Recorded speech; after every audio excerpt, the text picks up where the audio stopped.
Coming up, we've got answers from Customs and Border Protection on the airplane searches. You won't like what they have to say. We're a long way from knowing what happened in San Francisco, but there's lessons GA pilots can learn from the crash of Asiana Flight 214. Plus, we take a flight to Big Bear for dinner with guys who really know how to get away. AOPA Live this week begins in just a moment.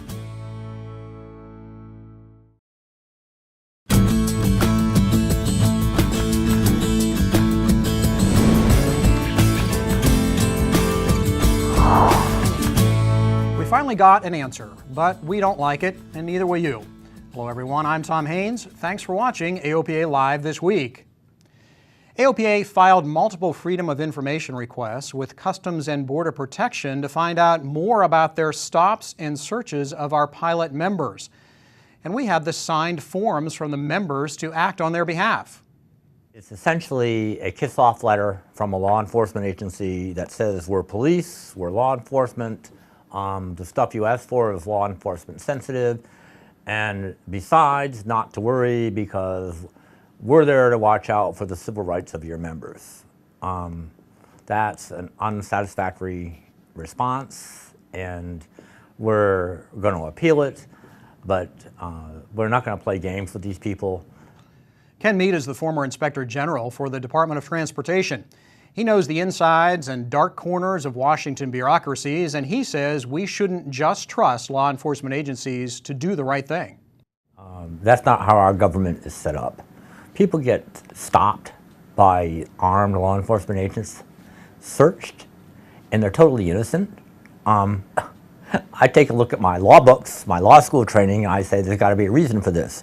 And when there's no reason given, I get concerned, I get alarmed. And I want relief. I want to see some action. This is headed to the Congress. This is not a battle that's going to be won by communications with enforcement agencies in the federal government or at the state and local level. It needs a congressional spotlight. And that's why it's so important that you tell us about incidences where you've been stopped or searched for no apparent reason. We have a questionnaire you can fill out on our website, or if you prefer, you can call the AOPA Pilot Information Center. The number and the URL are there on your screen. EA thinks FAA is breaking the law, and they're going to federal court over it. Last week, EA filed a petition asking the Court of Appeals for the 7th Circuit in Chicago to review the air traffic control charges that FAA filed on AirVenture in Oshkosh.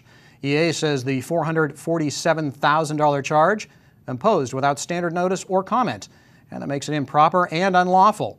EA wants the court to retract the charges. It'll probably be a year or more before the NTSB determines the probable cause of the Asiana crash in San Francisco, but there are some things we already know. The aircraft was too low and too slow as it passed through 500 feet AGL. The approach wasn't stable. AOPA's safety expert Bruce Landsberg went flying with executive producer Warren Morningstar to explain why a stabilized approach is important regardless of the size of the aircraft. Stabilized approach very simply means that the aircraft is set up in its final configuration, on speed, on altitude, left and right, headed towards the touchdown zone, preferably within the first 1,000 feet of the runway if it's a normal length runway. And we really don't need to make a lot of changes until just before the aircraft goes into touchdown. Clearly, there is a big difference between a 777 and a 172, but the principles are the same. On speed, on glide slope, and nothing changing very much leads to an uneventful landing. Nothing is going very far in any direction, and as you get down the approach funnel, if you will, the opportunity to make corrections is getting smaller, but the good news is that you don't have to make big corrections. So let's go see what the good and the bad look like in a 172. High and fast first. Okay, here you can see we are definitely high. All of the PAPI lights are white, and the runway looks more like a line than the north, but I'm definitely high. Can I recover from this? Yeah, maybe, but I'm going to be behind the airplane the whole time. That does not look like a normal approach here. If I try to catch it, I'm going to wind up going a long way down. And you can see the happy light's very clearly showing us high, and the flight picture showing us very high. But we're going to go around from here and try it again. And the go-arounds people occasionally have difficulty with, but it shouldn't be that difficult. I have a mantra that I like to follow of power, pitch, flaps, and gears. The first thing we're going to do is smoothly apply full power. Don't just jam it in. When you do that, remember that you're going to need some right rudder in order to offset that left turning tendency. Next, we're going to get the pitch attitude set. We're going to get the airplane level, maybe starting to climb just a little bit, and then we're going to get the flaps up to the climb configuration. And then finally, if it's a retractable gear airplane, then you're going to raise the gear. And I would point out very importantly that when you come back around on the downwind leg, it's very important to re-accomplish the before landing check in its entirety, because we have an inordinate number of gear up landings after somebody's done a go around and they forget to put the gear back down. Now the other extreme, low and slow. We're slightly low now, and we're getting lower. Now we're all red. Now we're not really stable. Now we could probably recover from this, but if I've got to drag it in to make this work, and in a heavy airplane, this is not a really great situation to be in. We could land out of this. We're not that low, but we also don't have obstacles or a seawall, so I'm going to go around. A stable approach starts with the right position on downwind. On the downwind leg, we want to position the aircraft so it's, quote, the proper distance from the runway offset. I would say normally a quarter to a half a mile is reasonable. So our objective is to have about, roughly 5 to 10 seconds on base leg, taking into account what the wind conditions are. Rolling on to final, we got 2 red, 2 white. That's exactly where we want to be. And this is going to bring me right down to the touchdown zone, those 2 big white blocks out there. And you can see how precise it is. And remember, if everything isn't just right at about 500 feet AGL, time to go around and set up again. Warren Morningstar, AOPA Live. That was the one I was waiting for. And remember, the Air Safety Institute has a wealth of resources to help you improve your flying skills. You can find them on AOPA.org, including this safety advisor on takeoffs and landings. Also, take a look at the online interactive course, Do the Right Thing. AOPA Pilot Magazine contributor Barry Schiff explained some things about the San Francisco accident on the op-ed pages of USA Today. Barry said that the captain's low flight time in the 777 was not the likely cause of the accident. The Asiana crew was following a training procedure used by all major airlines. He also talked about the importance of a stabilized approach. And pilots in Pennsylvania can save some money. That's because the governor is set to sign legislation that exempts aircraft maintenance from state sales tax. AOPA and the Aviation Council of Pennsylvania lobbied extensively to get the tax relief. Meanwhile, current aviation charts are still important, but you won't be able to get them from the feds for much longer. The FAA is discontinuing direct public sales of its paper charts by October. That includes its subscription service. The FAA says turning everything over to private vendors will improve efficiency and save money for the feds. A bill setting a deadline for the FAA to revamp small airplane certification rules moved forward in Congress this week. The House Transportation Committee recommended that the full House approve the Small Airplane Revitalization Act, which is based upon the recommendations of an FAA Aviation Rulemaking Committee. AOPA was part of the 18-month effort that was led by the General Aviation Manufacturers Association to rework the certification rules to reduce costs and make it easier to add safety improvements to existing aircraft. Something else Congress ordered: first officers on U.S. airlines must now have a minimum of 1,500 hours and an ATP rating. While talked about for the last couple of years, the FAA will publish the final rule implementing that change soon. We all know the best part of aviation, the people. 2 Greek brothers from California are a good example of that. They get to fly around to interesting destinations all the time and document them in Pilot Getaways magazine. AOPA Live's Paul Harrop took a trip with George and John Kunis.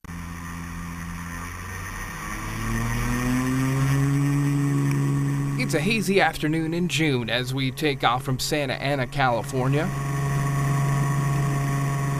I'm in the back seat of a Cessna 185 with John and George Kunis at the controls. SoCal November 63, Mike Alpha is with you out of 800 for 3000, heading 080.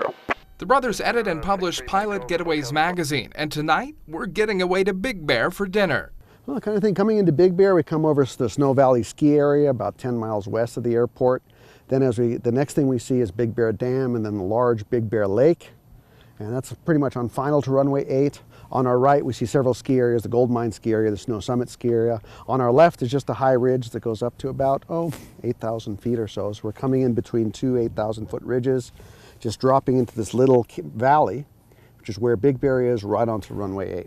Big Bear traffic, Skywagon 63, Mike Golf, short final, runway 8, Big Bear.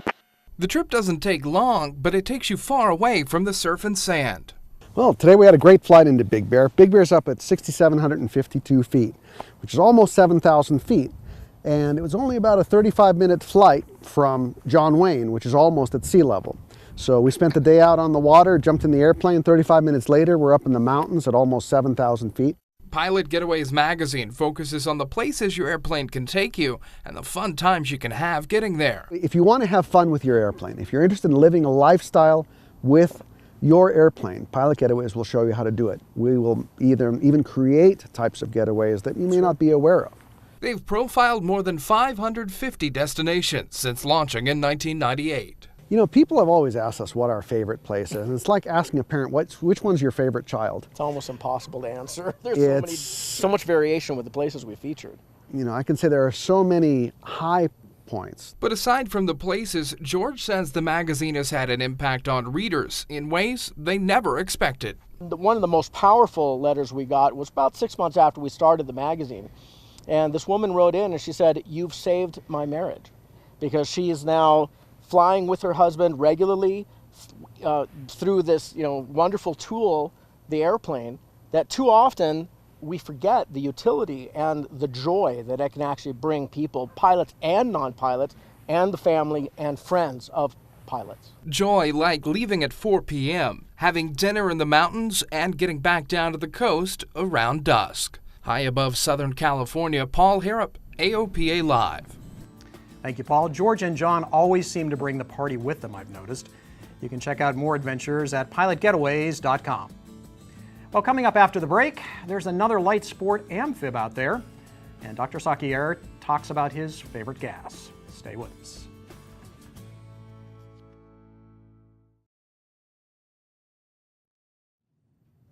Welcome back to AOPA Live this week. Early Saturday morning, the Solar Impulse took off from Dulles International Airport for the final leg of its zero-fuel flight across America. And the project creators had much more in mind than aviation records.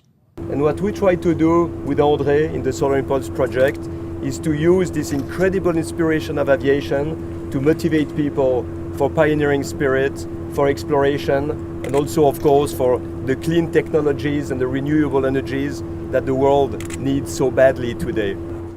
And some of the flight went badly for them. They intended to circle the Statue of Liberty for a photo op before landing, but the aircraft developed an 8-foot tear in the fabric on the left wing. The team even considered bailing out over the Atlantic, if you can believe it. But the tear stabilized and Solar Impulse continued on to a landing at JFK, minus the turns around the lady. It does make you wonder, how did they get that slot at Kennedy? We're now at 41 days and counting, and Kirk Hawkins still hasn't heard from the FAA about his petition for a weight exemption for the Icon A5 amphibious light sport aircraft. Maybe it's time to start throwing out some grandmothers, Kirk. Bill Lear used to say he'd throw out his grandmother to cut weight on the first Learjet. Meanwhile, another light sport amphib is rising again. Independent Aircraft says it's begun production engineering on the Sea Dragon Gen 2. The all-composite amphib features a tailwheel design. The company says the Sea Dragon is designed to be a primary trainer, which would give a pilot both seaplane and tailwheel endorsements. Well, Piper Aircraft has completed flight tests of a Piper Archer burning premium unleaded autogas. They worked with Airworthy Autogas Company out of Arizona. Airworthy says it plans to produce and distribute a high-purity, low vapor pressure 93-octane autogas to FBOs. It'll be less expensive than avgas, but more expensive than the gas at the local filling station. And you'll need supplemental approval for both your airplane and your engine to use it in your production aircraft. Kit guys, well, have at it. Well, do you have a favorite gas? Mine would be, well, maybe avgas at about $1 a gallon. Yeah, like that's going to happen soon. Dr. Jonathan Sakier has, well, something else in mind.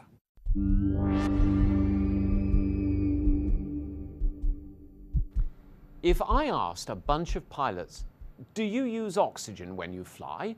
There'll always be a couple of hands go up.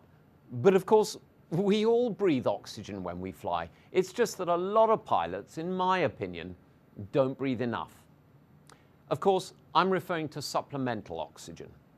Now, the FARs tell us that aircrew operating in non-pressurized aircraft above 12,500 feet for more than 30 minutes should have and use supplemental oxygen, my favorite gas. And that if poor unsuspecting passengers are on board, the PIC has to make O2 available above 14,000 feet. In my opinion, that ain't enough either.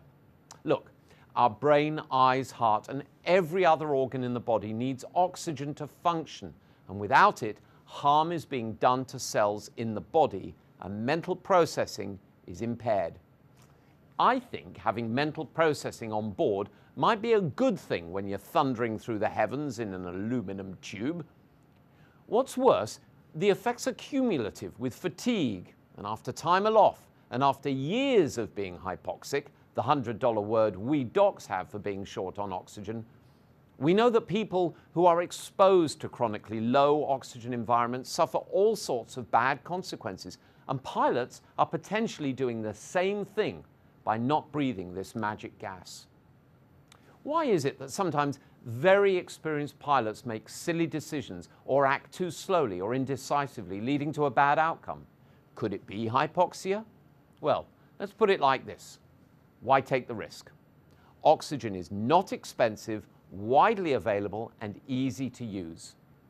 It's useful to keep an eye on how well you're oxygenated with a pulse oximeter, a simple device that measures how much oxygen is in your blood. Keep one and spare batteries in your plane at all times and use it frequently. I also recommend taking a session in a hyperbaric chamber, a great way to learn what your reaction to low oxygen is. Some people just pass out, others become giggly, others still get aggressive. It's good to know how you're going to behave. My practice? I don oxygen prior to taxi at night and as I climb out during the day. This is all about making sure we have your back. Pilot Protection Services will continue to bring you information and assistance to keep you flying well. Thanks, Jonathan.